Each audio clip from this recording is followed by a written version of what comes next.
I started, and when I worked TV, I always got along with the people who were working, filming the show. The cameraman, the boom people. They always liked me because I always acted like they existed because I always saw myself as a working man, like it's work. It's not working you. It's kind of like working for you. This is Coop's Comedy Corner. Buckle up because it's funny as Coop's Comedy Corner.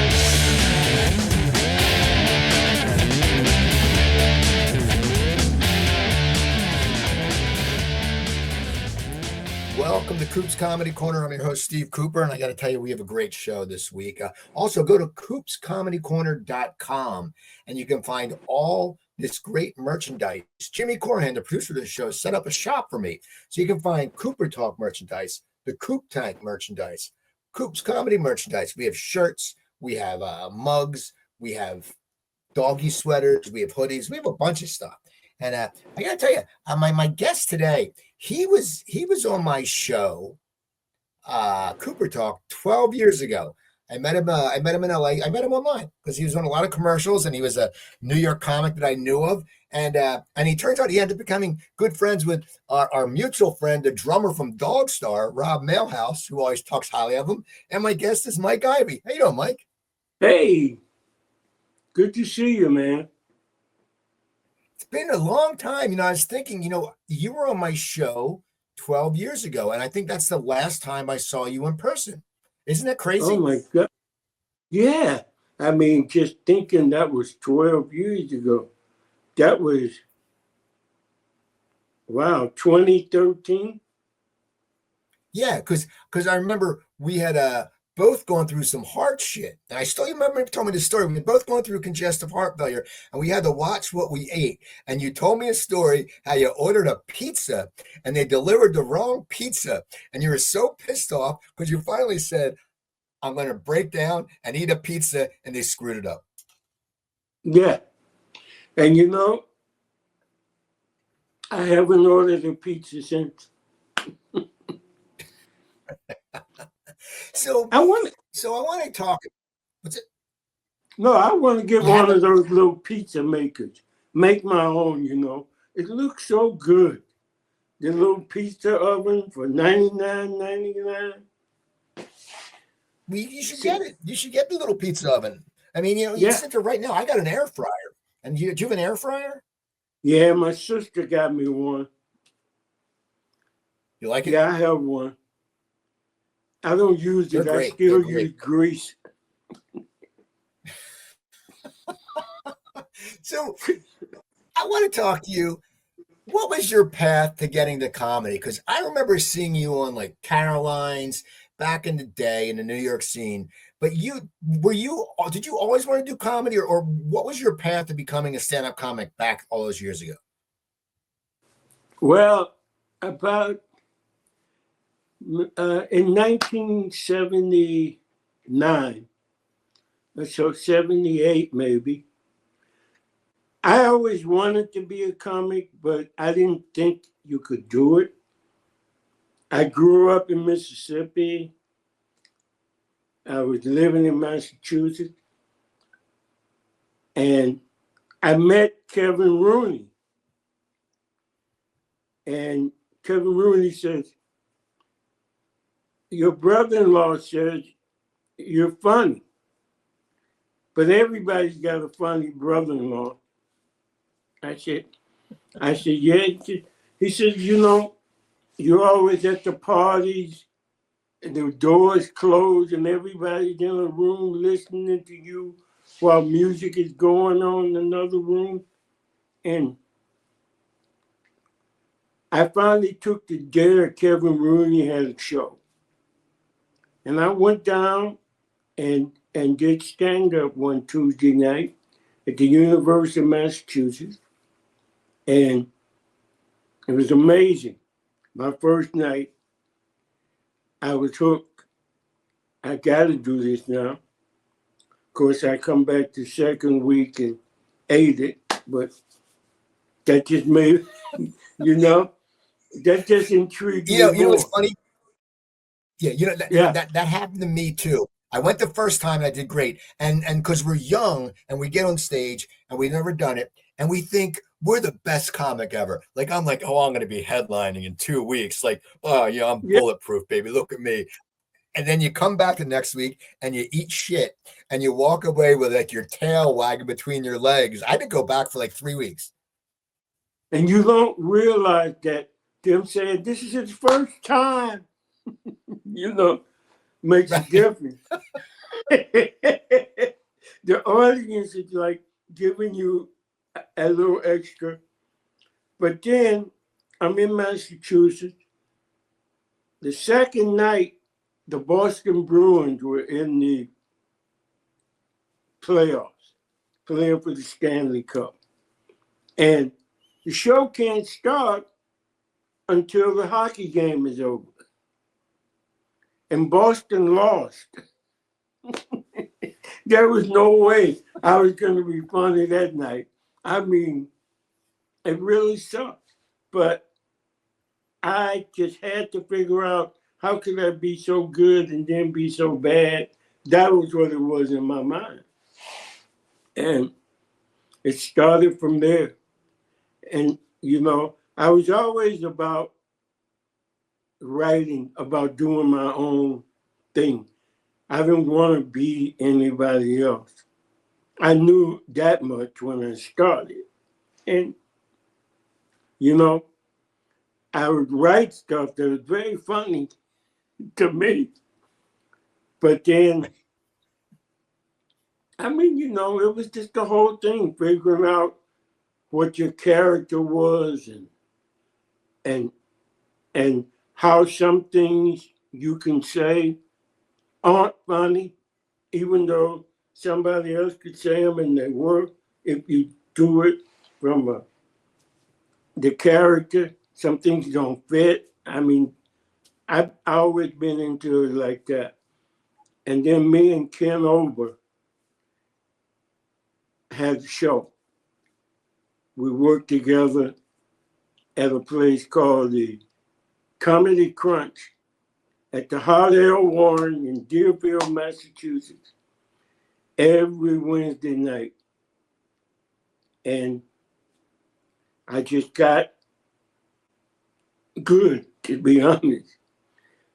Now, Rooney. now who were some of the guys that you were working out with? Ober, you said Rooney, and if people don't know, the late Kevin Rooney wrote all those Dennis Miller rants. Amazing, Yeah. amazing writer.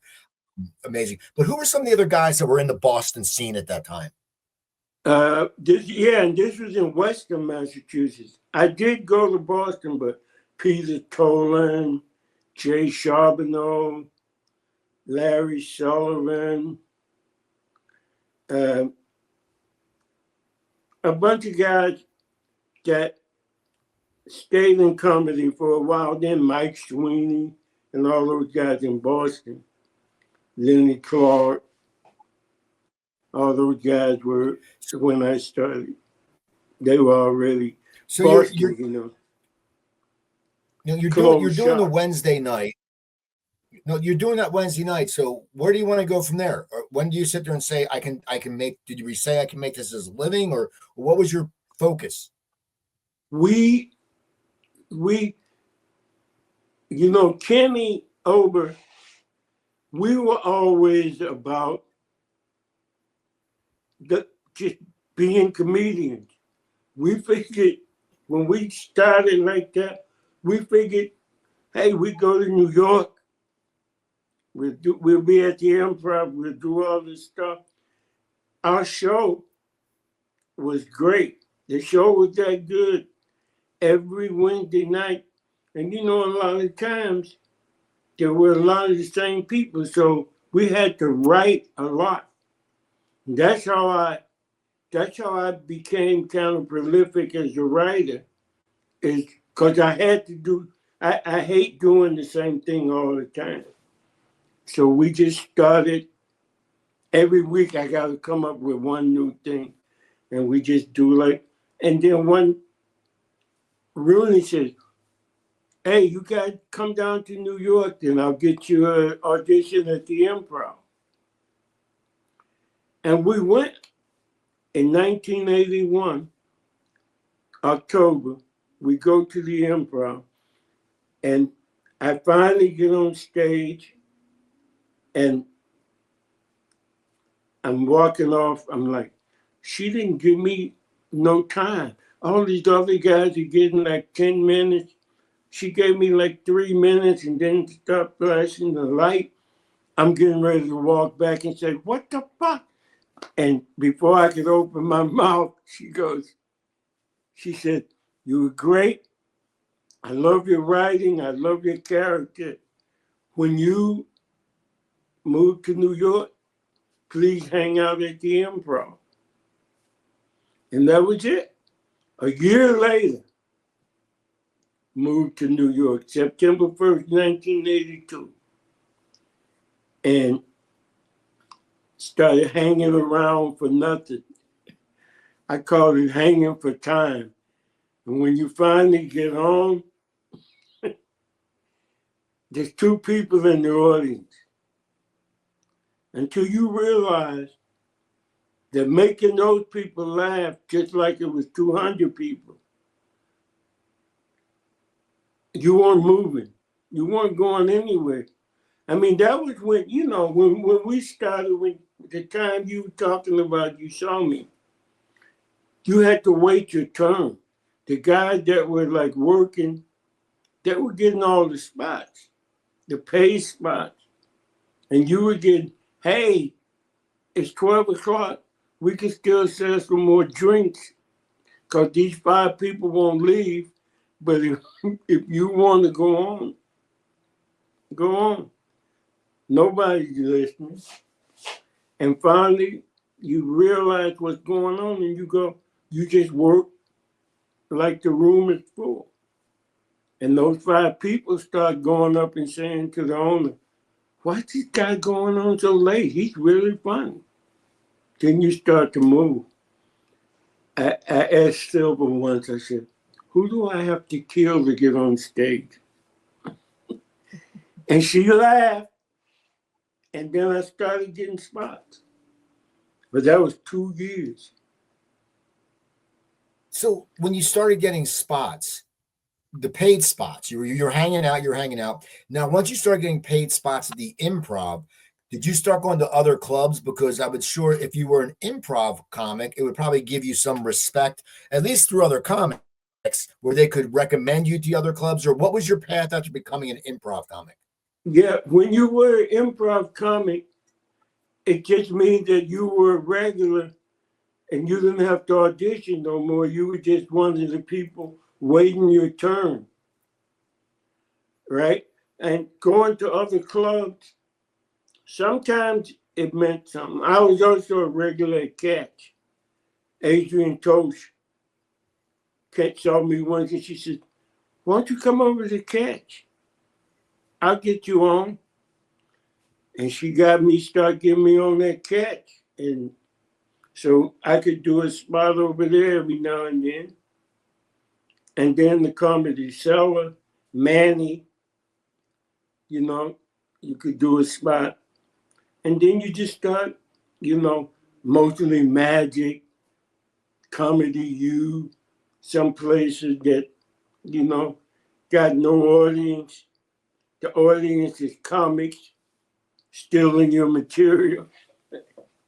That was always funny. The worst place to work, but you just needed somewhere where you could, you could get good. You could feel comfortable. And people were laughing because you were funny or not laughing because you weren't. And the situation just, you would go anywhere to get a spot, And then, once you become a regular at the Improv, then it means something. Then they want you. Now, when did you start getting? When did you start getting some of those TV spots? Because you did some of those shows, right? Like MTV or Caroline's. You did some of them, Yeah, right? I did all of them. I did all of them.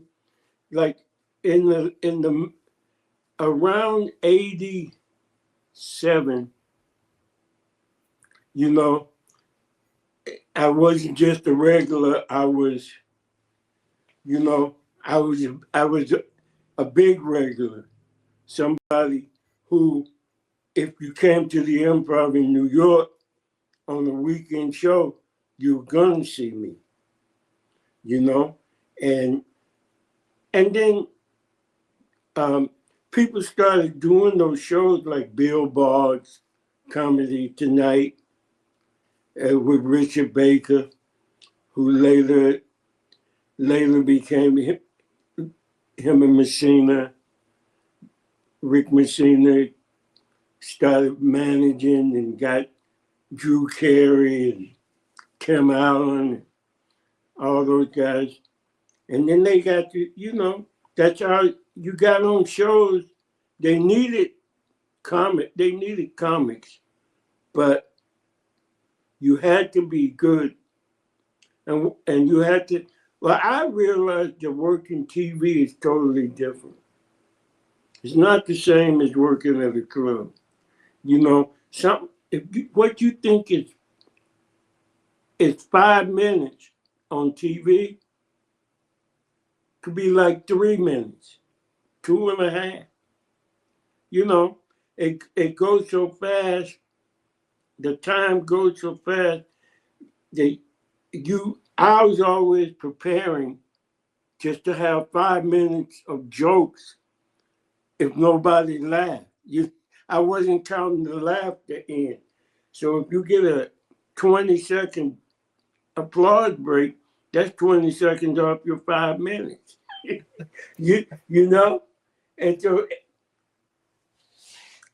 I started, and when I worked TV, I always got along with the people who were working, filming the show. The cameraman, the boom people. They always liked me because I always acted like they existed, because I always saw myself as a working man. Like, it's work. It's not working you. It's kind of like working for you. And I just started doing those shows, and then there were shows I would audition for that I wanted, that I didn't get. I didn't get Letterman, and stuff like that. Did that bum you out? Did that bum you out that you didn't get Letterman? Because at the time, Letterman, because there were so many shows. There was Caroline's, there was Evening at the Improv, there was a ton of them. And Letterman, well, first of all, Letterman didn't take that many comics. Like, he didn't. It's not like he took tons of them. Like, those shows did. Yeah. But as a working New York actor, as you said, you were getting these other shows, and you're working the Saturdays in the city. As an act, did that bum you out that you didn't get Letterman, or did you just let it roll off your shoulder? No. I mean, the way I had to deal with everything was, if I didn't get it, I just moved on from that. But it's like the reasons you don't get it, sometimes the reason you think. And for me, it turned out Zoe Friedman was hiring the comics there. And she pitched me to Letterman, and they didn't want me. They said it was a joke that I did, that which is just, you think about that, and then, well, then I don't have to do that joke, right? It's that joke, you know. So that's why you learn reasons are like assholes. Everybody's got one. And and usually when I give you the reason, it's not the reason. you know. But yeah, I was bummed at first, but then Bill Hicks, I was really good friends with Bill. We used to have so much fun. When I found out, like, what Letterman did to him, it all falls in perspective. It doesn't mean anything except you're not doing Letterman. You know what I mean? So By then, so- 87, I started working the cruise ship. Some lady told me, "Hey, you really funny." She said, "I like your acting. You'd be great on the cruise ship. You like to work the cruise ships?" I said, "No, get away from me." And she started calling me. Finally, I said, "Okay, I'll go." I went on the cruise, and it wasn't bad. You mean all I got to do is one show a week, and the rest is just I'm on vacation, and I got a passenger cabin. I can do whatever I want to. So I started doing that a little, and I did it for like 18 years, and I brought the Improv so much business. There were people that would be on the ships, and it was like, "Is Mike Ivy here this weekend?" When I was back in New York, people were showing up from all over the country asking for me, and they would give them a good table and all this kind of stuff. And I mean, you work with the people that work with you. So now I enjoyed that. I enjoyed it because I became a headliner on the cruise ships. I had my now I had with my the own show. no you're doing the cruises now. I know you've also done a lot of commercials, and I know you've worked with Sarah Silverman a lot. How do you know Sarah? Because I know, and you were on her show, but you guys have known each other for a long time, right? You're like buddies. How do you know her? We were just talking today, literally. I told her I gotta go. I'm doing a podcast with Steve Cooper. We just had lunch. Uh, I met Sarah when she was like 18. She had just come to New York. She was going to NYU, and she wanted to be a comic. And she was this pretty little girl that everybody was, after, not for her comedy. And somehow we just hit it off. And then we did a TV show together with Adrian Tosh and Mark Cohen. We did this, and I mean, we just been close since she was talking about it today. I swear, I think 1990, 1989, she said. So I was in New York 7 years before I met her, and now I've been knowing her ever since. And I don't know anybody better. I mean, like I was telling her today, I'm getting ready to move away from LA because it's just time. I'm going back down south where I grew up, and she'll be the thing I miss the most. And she was trying to she wanted to get on at the Improv. She played softball with comic strip. and they wouldn't let her play. And I told her one day, hey, if you was at the Improv, I'd play you. And she passed at the Improv, and I started playing there at second base, pissing a lot of guys off. And I had to say, man, I'm sorry, she's better than you. Look, are you crazy? I'm not a feminist, but I'm not an anti-feminist. Since the league was co-ed, who am I to say that women can't play on this team? But I'm an asshole enough that they have to be able to play. I'm not just going to put somebody out there so I have a woman out there. And she tells people all the time about me doing that for her when they wouldn't let her play at other places. They would let her play, but every now and then. And I just let her play whenever she showed up. And we just became more and more friends, hanging out in the park after the games. We had so much fun. And then she moved out here. And, when she got her TV show, I never called up and said, hey, Sarah. No, she had the people call me. And then she would ask me, do you want to do this part on my show?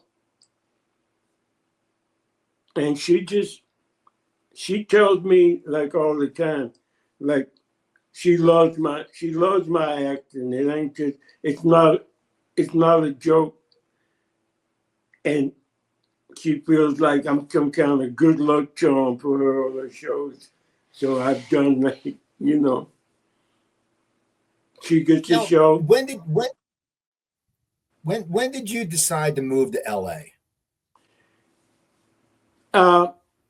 1997. By then, I lived on a house. I lived on a boat in Imperial Harbor, on the Jersey side of the Hudson, and I was working, doing gigs, doing the Poconos, doing colleges. I had a thing with these people, the American Program Bureau, who booked me in all these colleges, especially doing Black History Month. I'm like, yeah, that's what Black people want. How about sending us a comedian so we can remind ourselves how funny this shit really is? So, but I decided, hey, everybody I knew had moved. Ray Romano, all these guys. Ray used to play softball with us. Him and his wife and his first daughter, Allie. We used to all be hanging out in the Central Park on Mondays. And then everybody was gone. And so I said, you know what? I might as well be living out there where everybody is. And then I came out to California April 27, 1997. And I said, what the hell have I done? I got no jobs. I mean, you just because you were a regular at the Improv in New York didn't mean nothing out here,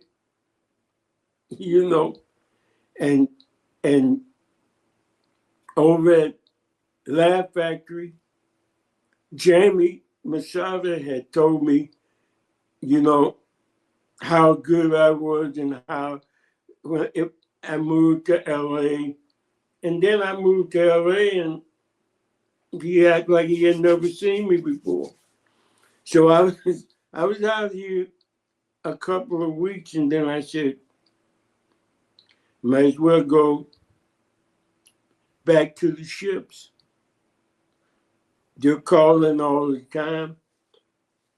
And I started working ships. Most in the Caribbean, I started for a minute. And then Renaissance Cruises opened up. And I was the first comedian they hired. They had 8 ships. I'm the only person that worked on all of them. They said, Mike, you can have whatever you want. Whenever you want to be here, we want you. And so I'm like, I moved to LA, but I'm never here. I'm always, you know, and then I come back home and I do an audition and I get a call back.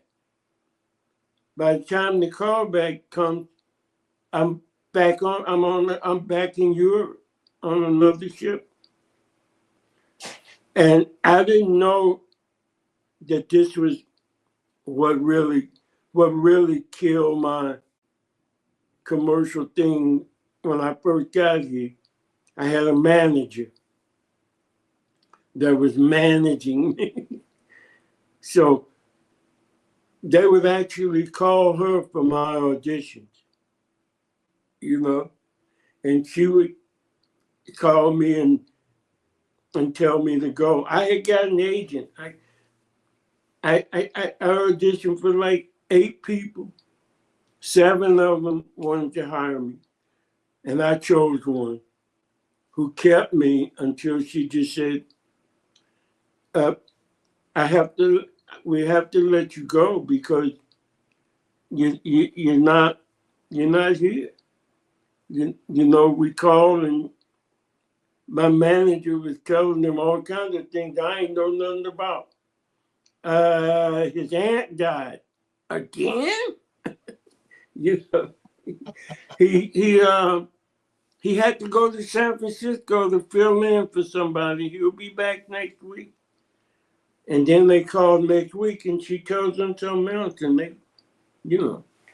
So that I just worked the ships until when I stopped, I just had to stop. I couldn't go to the ship. You can't go when you want to. They want you, they got a schedule. They got, you know, you want these 35 weeks this year or not? Because if you don't want them, we don't want you for nothing. It's crazy the way they did it. Because, I mean, you know, I was a headliner, so they needed that spot filled. Me, who's going to be the magician on the ship I'm on, or the, you know, the violin player. They got to take care of those 3 nights of 7-day cruise. And so I decided I couldn't do anything if I wasn't here. I mean, I got my first commercials in New York. Some lady came up to me and she says, would you like to do commercials? I think you'd be great in commercials. She says, I'm with J. Michael Bloom. Call us in the office this week. And I call, and they start sending me out. In the first year, I got 5 nationals. Like, I mean, Prudential. I got Purdue Chicken, Coca-Cola, you know, Burger King. all these big things right away. And then I kind of, V8 juice, all this stuff. I'm like, I was working in New York, and when I moved to California, that killed that too. You know, I mean, so I started back. I got a man agent out here, and he started sending me out, and then by 2013, 2011, I'm thinking, I don't know, and then I started booking. I booked the Nikes with Blake Griffin, the basketball player. We did a couple of those, and then I kept going, and I was kidding. I started booking. I've done like maybe 50 national. I remember when, and I think it was the time when you were back on my show, you had just gotten the big T-Mobile. I think it was T-Mobile. It was a cell phone campaign, Sprint. and I believe Dice was in that show. Sprint, and I remember seeing I went somewhere, there was a cutout of you, and it was like, so how did that come about? And you did a shitload of those commercials. Those were, it ended up being like 8 of those that we did, and it was like Pam. What was her name? Not Pam, but her last name is Greer. Yeah, Pam Greer. No, I know who you're talking about. Yeah. Yeah, the B actress that's been in everything, and she was in them, and the kid that was the kid in the commercial just got married this year. He graduated from college down in Georgia. He was 13 when we did those. I'm still in touch with him. What happened was, it was a big, I didn't realize that it was like this big campaign. We ended up with our photos on billboards all over America. It was in every magazine, People magazine, everywhere. And it was the guy that was the director. He loved me from something else. From some commercial we did. He knew who I was, and he just told them that he wanted me for this, and all these people auditioned, and I got it, and that was it. I mean, what do I have to do? Nothing, Mike. Just just sit there. Like some guy that they analyzed commercials. They said they had a commercial with me, and they go, here's the black guy that they hired, the old black guy they hired when they want that look, the look. And I figured out, don't figure out what it is. Just do what they ask you. And because first of all, it's not me. It's not me that I think of. It's me that someone else sees. Like one day somebody goes, hey, we want to try some caps and hats on Mike. And the director was this guy from Australia. He said, what? He said, you're not going to put no hat on that hair. They said, that's the calling card. That's the thing, the hair. And once I let my hair go, that was like, I guess, me and Morgan Freeman. So yeah. Well, no, you also you were in a MLB commercial. No, was it you're on the lawn, you're watching baseball, baseball, and a ball lands and you throw it back. What was that for? Do you remember? Oh, you mean that? That was a Geico commercial, right? It was a.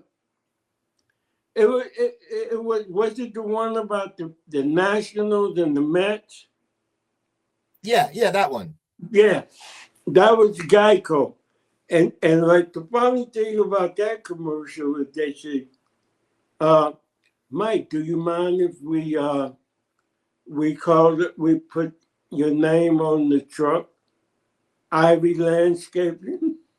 I'm like, no, I don't care. How much extra is that? They so it was a commercial about a guy that was a Nationals fan, and they lived in this big nice house, and I was out doing the lawn. They come out, and I've mowed Mets in on their, and he goes, "Oh no, he didn't," and I go, "Oh yes, he did." That was it. That commercial played back east. It played a lot. I didn't even know it was playing that much. You and somebody else told me you saw me in this commercial. I said, "Oh, they running it in the National League East towns because it was Mets against the Nationals." And Now, what are some of the other what's the last commercial you did? I did Powerade. Powerade was done in Argentina, and that was amazing. They flew me to Argentina after I got out of. I was in the hospital second time in 2017, and honestly, I thought it was over. I wasn't sure I was going to work anymore. And this commercial turned out to be, this campaign was huge. Everybody was trying to get this commercial. And I've never done that. I've never called up an agent and said, "Hey, you got to get me in on this." This is a big one. No, I've never done any of that. But friends of mine were doing that. And like they were so impressed when I got it. I didn't know how big it was going to be. It turned out it was worldwide. They played it when the World Cup was in Europe, and they played it. Some guy sent me a screenshot. "Hey, I was in the airport in Munich, and I looked up. Look what I saw." And there I am on that commercial was, I thought I wasn't going to work anymore. And I got out of the hospital in November. On January 18th, I flew to Argentina. And the director was this guy who had really went to bat for me because somebody from the company, from Coca-Cola, did not want me. She said, "No, this isn't the guy." And the director, I did 4 callbacks. And the director said, on the 4th callback, on the last callback, he said, "Look, you can do whatever you want to. I'm not going to be there. I don't need to see him jump through no more hoops. He's the guy I want. And if you're going to pick somebody else, I don't have anything to do with it. I'll just use, And the next day, they called me and said, "So is your passport in order?" And I got it. I went. How long? Yeah, How long were you down? How long were you down in a week. Argentina? A A week. week. And now, A how week. A many really days did you nice shoot? hotel. I mean, and it turned out there was 2 30-second commercials. One about basketball. It was the one where the guy is dribbling and and and breaking everybody's ankles. And I'm this guy in the store, and I said, You know, I was breaking everybody's ankle. Broke the referee's ankle. You know, we showed this on TV a week later. Broke ankles. You know, I'm doing all this stuff, and it was great. I did one for soccer, and then 8 10-second commercial. And the lady who didn't want me, by the time it was over, she came up and she thanked me and she told me, I mean, we shot those in one day from 1 o'clock in the afternoon until 8:30 at night. We shot all those. They said, Mike, you need a rest. I'm like, no, just while you set up for the next shot, just give me the copy and I'll be ready. And we just did it. The guy who wrote the commercial comes up to me and he said, man, I think you saved my job today. And I was amazed that the director, he was the one, because he told me at one point, he said, look, I want you to be I want you to be Mike Ivy, but not Mike Ivy. You understand what I'm saying? You have to, and I did it, and that was the character, that was what he wanted, and it was great.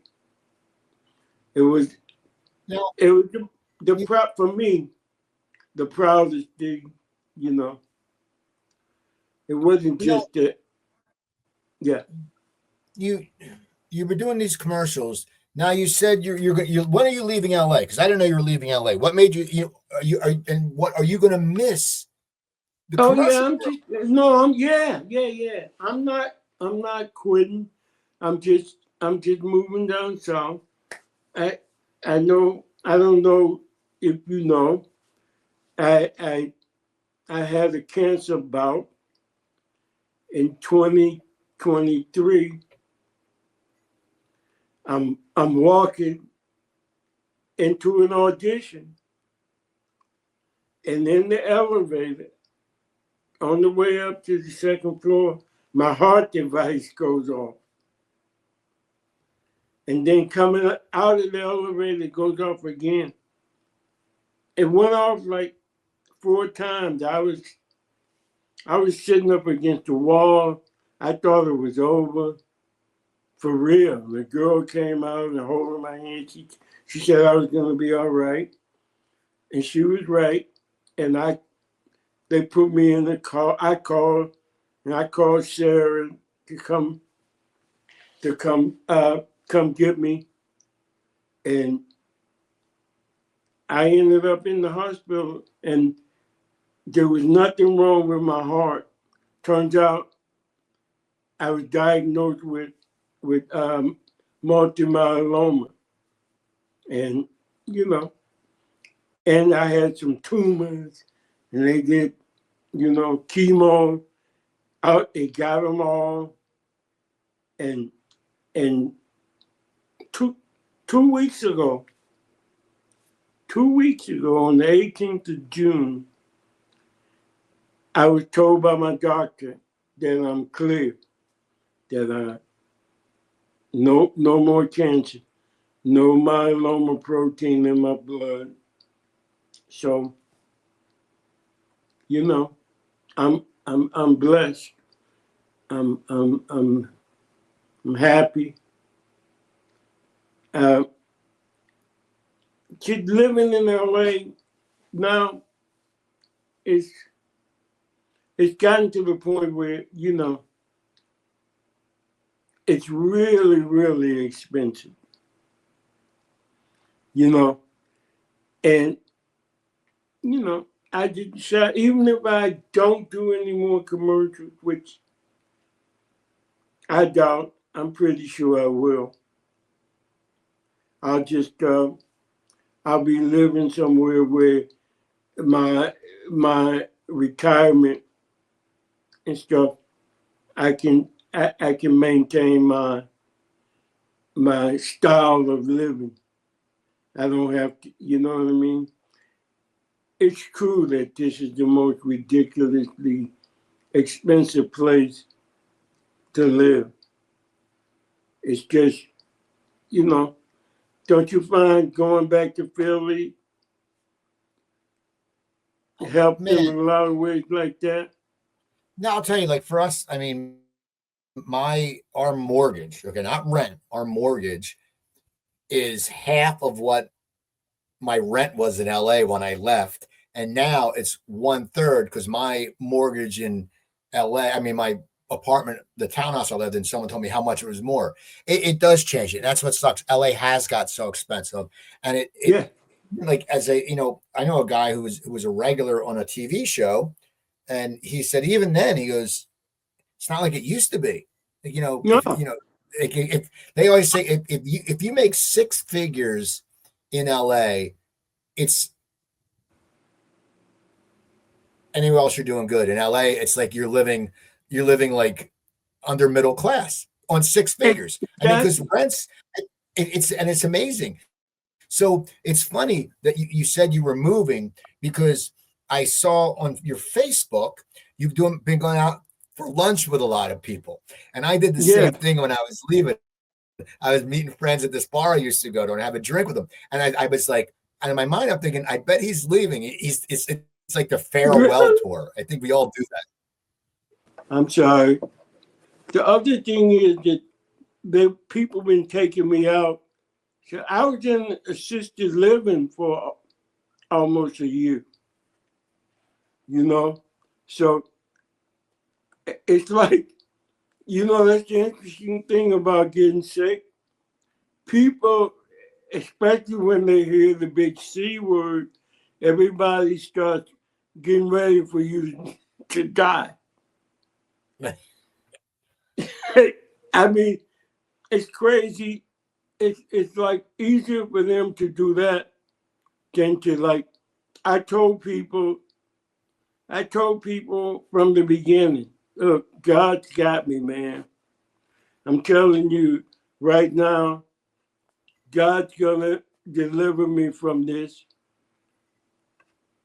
And it's a matter of time.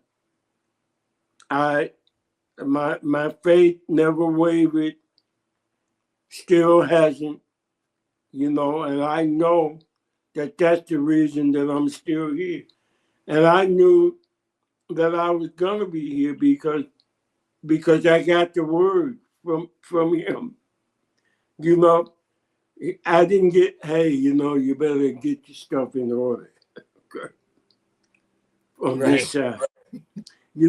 And when it's like when I tell people, yeah, I'm cancer free. And then it's like, what am I going to do with the black suit? And why did I get all these flowers? You make everything so hard, Mike, with this surviving. No, when are you moving? Do you have a date when you're moving? I'm September 1st.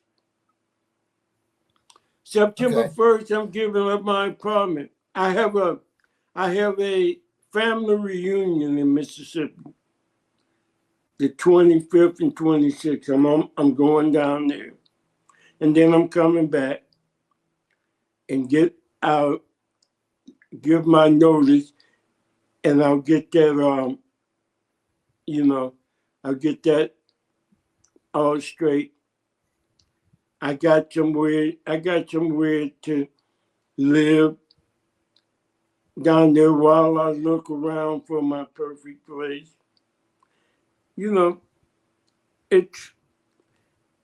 I wanted a little place where I can plant some roses and sit out in the yard in the back. And I'm not the guy who lives in that big house up there. Right. I don't want none of that.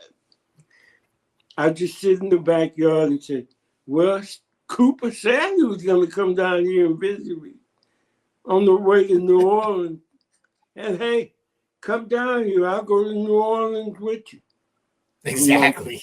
4 hours from New Orleans, 4 hours from Atlanta and Nashville, a couple hours from Memphis.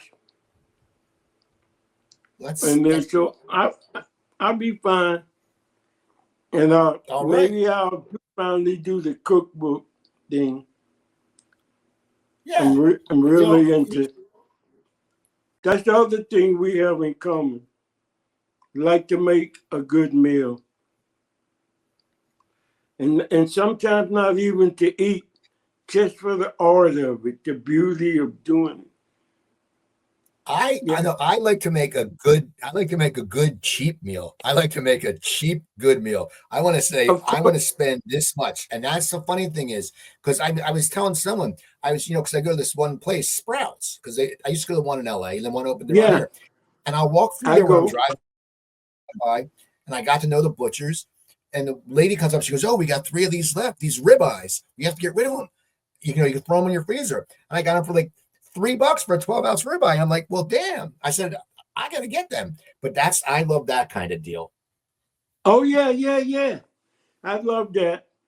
And, like to go to Italy every now and then. Your wife's Italian, right? Yeah, we were just in Italy. She's Italian-American. We were just in Italy in September. We went to Italy for 7-8 days. Where? We went to Milan, and then her mother was staying in Panzano, which is about 30 miles away from Florence. We went and we stayed with her, and we ate, and it was fun. We drank the wine, and it was fun, and it was good. It was my first time in Italy. Oh man, the last time I've been to Milan and up in Lake Como. I've been there a lot, but Amalfi Coast and Rome, Positano, Sorrento, man, I had such a good time. I can't wait to go back. You will. Well, we got to wrap this up, Mike. I want to thank you for coming back on. Now, I know you're going to still act because now you can audition by video. So you're probably books and commercials. Yeah. And Atlanta's jumping now. Atlanta's got a big scene. I'm sending my stuff to Tyler Perry, to his company. And, I probably get some in Atlanta. And, when a commercial comes up that I don't have to audition for, because the director wants me or something. There's guys that I've worked with like 4 times. It's just a matter of if it's something that they know that they want me for, they just tell them. That's it. I don't have to be fighting everybody else for the job. But that's perfect, man. And you're going to do great. And I'm glad you came on. People look up on YouTube. I bet you can find some Mike Ivy. There's probably reels of his commercial. You can find them. Go and you've seen them. I mean, if you watch TV, you had to see him. So people look up Mike Ivy. Go to YouTube and look up Comedy Trainwreck. Jimmy Corhan, the producer of the show, his channel has all these great shows. Ed McGonigal has a podcast, Cancel Culture with John Kensel and the legendary Wid. Coleman Green's got a show. He has a dating show. He has all these great shows. So go check him out and follow his Rascals Comedy Hour, Caroline. You're up there. Improv, Comedy on the Road. You've got them all. So look up Comedy Trainwreck and also look up Mike Ivy. Go to my website, coopertalk.net, to find my other podcasts. Also to find the Coop Tank on YouTube. That's my business podcast. And I want to thank you all for watching. And once again, thanks to Jimmy Corhan. Thanks to Mike Ivey. I'm Steve Cooper. Hey, This is nice Coop's to Comedy be Corner. here, man. You have a great night. And Michael, you have a great night. And we will catch up soon. Thank you all. Yeah, yeah. Coop's Comedy Corner.